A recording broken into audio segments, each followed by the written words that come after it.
అవకాశం రేపు సీఎం రేవంత్ రెడ్డి కలుస్తున్నారు కదా. సీఎం రేవంత్ రెడ్డి గారిని ఎందుకు కలుస్తున్నారు? మామూలుగా ఎందుకు మర్యాద పూర్వకంగా కలుస్తున్నారా, లేకపోతే రేపు వచ్చే పండగ వచ్చే సినిమాలకి రేట్లు బెనిఫిట్ షోల గురించి కలుస్తున్నారా, టికెట్ రేట్ పెంపు గురించి కలుస్తున్నారా, లేకపోతే ఎండ్ కార్డు గురించి కలుస్తున్నారా? మేము కూడా అదే అడుగుతా ఉన్నాం. లేదు ఏందండి చెప్పమంటారా? ఇప్పుడు ఆ అమ్మాయి చనిపోయింది, ఇది ఒక సంఘటన అని చెప్పి అని అన్నారు. ఆ రోజు ఈ Telangana film chamber president Dil Raju ఆ అమ్మాయి చనిపోయిన రోజు కూడా ఉన్నాడు. బన్నీని అరెస్ట్ చేసినప్పుడు కూడా పోలీస్ స్టేషన్ అంతా కూడా పోవడం జరిగింది కదా. మన అందరికి తెలుసు కదా. ఆ రోజు విజువల్స్ అంతా చూపించారు కదా. అవునవును చూపించారు కదా. ఇప్పుడు రేవంత్ రెడ్డి గారిని ఇంత అర్జెంట్ గా కలవాల్సిన అవసరం ఉంది.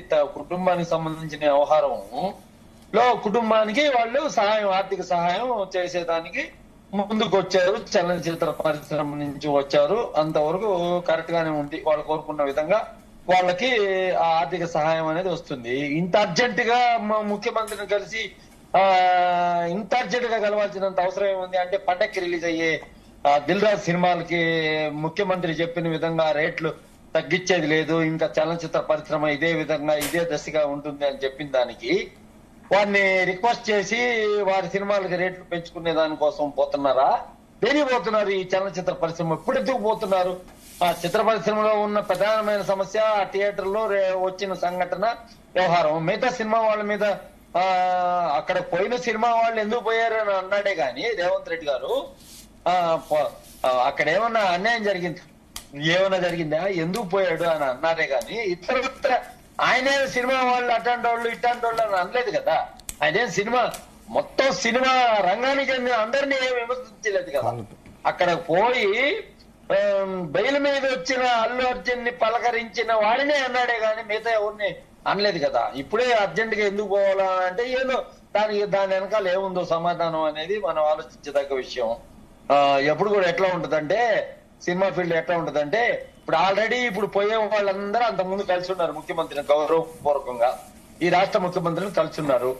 ఎప్పుడు కూడా సినిమా ఫీల్డ్ లో ఎట్లా ఉంటదంటే, ముఖ్యమంత్రి అవ్వగానే ఈ రెండు వర్గాలు ఉంటారనమాట. ఒకరొచ్చి పెద్ద వాళ్ళు ఉంటారనమాట. రాజశేఖర రెడ్డి గారు ముఖ్యమంత్రిగా ఉన్నప్పుడు పెద్ద వాళ్ళందరూ ఒక టీమ్ గా పోతారు. చిన్న వాళ్ళు అంతా ఒక టీమ్ గా పోతారు. చిన్నవాళ్ళు ఏం చెప్తారు, మాకు థియేటర్లు రావట్లేదు, ఈ రావట్లేదు ఈ సమస్యల గురించి. అప్పుడైతే స్లాబ్ సిస్టమ్ ఉంది, స్లాబ్ సిస్టమ్ తీసేయాలని చెప్పి, స్లాబ్ అనేది పెద్ద సినిమాకి యూజ్ ఉంది, చిన్న సినిమాకి యూజ్ లేదు, మేము థియేటర్ లో జనాలు వచ్చినా రాకపోయినా స్లాబ్ కట్టాల్సి వస్తుంది అని చెప్పి గత ప్రభుత్వం 2004 ముందు ఉన్న ప్రభుత్వానికి వ్యతిరేకంగా మేమందరం కూడా అప్పుడు పోవడం జరిగింది. ఇలాంటి స్లాబ్ సిస్టమ్ తీసేదానికి సమస్యలకి వాటికి వెళ్ళడం జరిగింది. ఇప్పుడైతే చలనచిత్ర పరిశ్రమలో ఏ విధమైన సమస్య లేదు. ఒకే సమస్య, పండక్కి రిలీజ్ అయ్యే సినిమాల సమస్య. ఆ సమస్య దిశగా పోతున్నారా? ఏ సమస్య దిశగా పోతున్నారు? రేపు ఏం చెప్తారు అంటే, మమ్మల్ని క్షమించండి అని అడుగుతారా?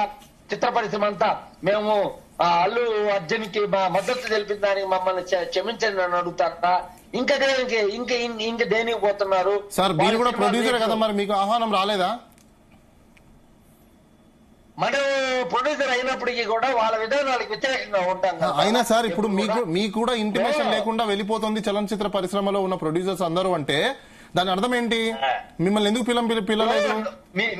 మీరు ఒకటే తెలుసుకోవాలండి, ఈ చలనచిత్ర పరిశ్రమలో ఏ అన్యాయం జరిగినా, డ్రగ్స్ మీద జరిగినా మనమే సుప్రీంకోర్టుకి వెళ్ళాం. అవును, వీళ్ళు డ్రగ్స్ వాడుతున్నారు, దీనిపై సిబిఐ జరిపించాలని సిబిఐ పోయాము. అదే విధంగా బిగ్ బాస్ మీద మీకు తెలుసు కదా. అవును, మరి ఇప్పుడు ఈ బన్నీ దాని మీద కూడా మీరు సిబిఐ ఎంక్వైరీ కావాలని కోరచ్చు కదా. సిబిఐ ఎంక్వైరీ కోరి, నేనేమంటానంటే సిబిఐ ఎంక్వైరీ కోరి దీంట్లో ప్రభుత్వం కూడా లాలూచి ఉంది, దీంట్లో ఖచ్చితంగా ఏదో ఒక క్విట్ ప్రోకో అనేది జరగబోతోంది, అందుకోసమే రేపు అపాయింట్మెంట్ కూడా ఇస్తున్నారని చెప్పేసి మీరు కూడా దీన్ని సిబిఐ ఎంక్వైరీ కోరండి. మనం ఫస్ట్ మొన్న మనం వేసిన ఆంధ్రప్రదేశ్ లో వేసిన కోర్టులో వేసిన దాంట్లో మనం తెలియజేసింది ఏంటంటే, ఇది 800, 900 ఎందుకు రేట్లు పెంచుతున్నారంటే కిట్ ప్రోకో ఉందని అన్నాం మనం. అదే అంటే ఇప్పుడు జగదీష్ రెడ్డి గారు నా చిన్న సజెషన్ ఏంటంటే, మీకు దీంట్లో ప్రస్తుతం ఉన్న ప్రభుత్వానికి, ప్రభుత్వంలో ఉన్న అధికారులకి, అలానే మినిస్టర్లకి, వీళ్ళందరికీ కూడా క్విట్ ప్రోగ్రామ్ ఉంది కాబట్టి దీన్ని సిబిఐ ఎంక్వైరీ కోరండి అని చెప్పేసి అడిగితే బాగుంటది కదా. ఇప్పుడు ఆ అమ్మాయి చనిపోయిన దానికి డిఫరెంట్ ఆఫ్ ఒపీనియన్ చెప్తున్నారు. ఏదో ఒక్కొక్కరు ఒక్కో రకంగా చెప్తున్నారు. ఆ వీడియోల్లో కూడా సరిగా లేదని చెప్తున్నారు. వీడియో రిలీజ్ లో కానీ ఇతరత్ర అన్ని కూడా తెలియాలంటే ఇప్పుడు ఆ అబ్బాయి పరిస్థితి ఏంది? నిన్న డబ్బులు ఇచ్చేదానికి పోగానే అబ్బాయి స్పందిస్తున్నాడు అని చెప్పి చెప్తున్నారు కదా. మొన్నటి వరకు లేదు కదా, మొన్నటి వరకే పోలేదు కదా. డబ్బులు ఇచ్చిన తర్వాత ఈ రోజు అబ్బాయి గుర్తుపడుతున్నాడు, చూస్తున్నాడు అని చెప్తున్నారు కదా. అసలు ఏం జరుగుతుంది ఒరిజినల్ గా? నేను అదే అంటున్నా సార్, ఒక సిబిఐ ఎంక్వైరీ కోరి మీరు నిజంగా ఇది పక్షపాతంగా జరుగుతోంది, ఇది ఫెయిర్ గా జరగట్లేదు, ఇన్వెస్టిగేషన్ కూడా క్రైమ్ కట్టడం మంచిదే, దీంట్లో ఏదో ప్రభుత్వానికి లాలుచి కూడా ఉంది, ఖచ్చితంగా దీన్ని సిబిఐ ఎంక్వైరీ చేయండి అని చెప్పేసి కోరితే బాగుంటది కదా మీరు అంటున్నా. మనం కోరదాలేదా, నువ్వే లాయర్ ఉండు కానీ నువ్వు రెడీ చేయి పిటిషన్, మనం వేద్దాము, దానికేం ప్రాబ్లం లేదు. ఇది ప్రజాస్వామ్య దేశం, ఎవరికి ఏ తప్పు జరిపి అనిపించినా కూడా అడిగే హక్కు అయితే ఉంటుంది. అంటే ఏం లేదు సార్, నాకు వచ్చిన డౌట్ ఏంటంటే కొంతమంది వెళ్తున్నారు, మీరు వెళ్ళట్లేదు అంటే అర్థం అక్కడ ఏదో లాజూసి జరుగుతున్నట్టే కదా. వాళ్ళు వెళ్ళారు, మనం వెళ్ళలేదని దానికి మనకుండేది మనకుంటుంది. మనం కాంగ్రెస్ లో సీనియర్ లీడర్స్, ఎందుకంటే కాంగ్రెస్ ఇందిరాగాంధీ దగ్గర నుంచి కాంగ్రెస్ లో ఉన్నాం మేము. ఎన్ఎస్ఐ అయితేమి యూత్ కాంగ్రెస్ అయితేమి అన్నిట్లో, ఇంక్లూడింగ్ తమిళనాడు అయితే నేషనల్ యూత్ కాంగ్రెస్ లో కూడా పనిచేసిన వాళ్ళు, కాంగ్రెస్ లో ఎక్కువ స్థానం సుదీర్ఘ కాలం ఇప్పుడు పనిచేసిన వాళ్ళు అనమాట. రాహుల్ గాంధీ అయితే అదేవిధంగా సోనియా గాంధీ అయితే డైరెక్ట్ గా సంబంధాలు ఉన్న వాళ్ళు. మేము కావాలంటే మేము ఇక్కడ ఏమైనా జరిగితే మేము పోయి చెప్పగలుగుతాం, నేరుగా నేను పోయి చెప్పగలుగుతాను. టికెట్లు రేట్లు మీద కానీ రేపు జరగబోయే దానికి రేవంత్ రెడ్డి గారు చెప్పినట్టు ఏ రేట్లు పెంచడం నేను ముఖ్యమంత్రిగా ఉన్నా